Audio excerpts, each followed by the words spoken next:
Alright, YouTube, so I thought I would show you all this. This is my mother's espresso maker, and I've been using it, and it's pretty fun. Well, I just had my first cup of coffee, but I'm going to do something special this time. I'm going to make another one.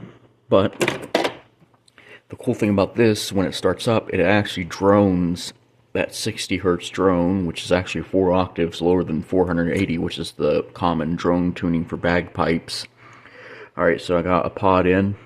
We're going to present it and address it, well, and the machine is going to be making the sound for us.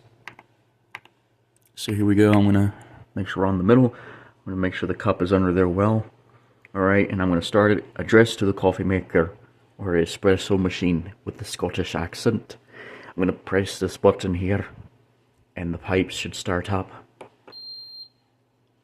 As it beeps and it gets ready, the machine should start pumping, therefore making the drone sound to the bagpipes.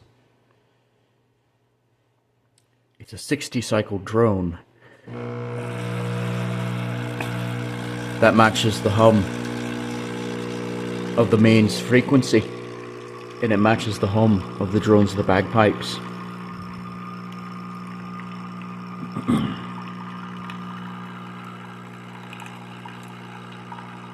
Just like the haggis, we present the espresso maker and how it works. Its low humming sound replicating the sounds of the bagpipes. Not the Scottish small pipes though, more the great highland bagpipes because of the tuning of its drone sound. And as it finishes, the machine stops and indicates with 3 beeps that it's finished. Alright YouTube, there we go. There's a little address to the espresso machine, like a haggis at a Burns supper. There we go. Thanks for watching, and more to come later.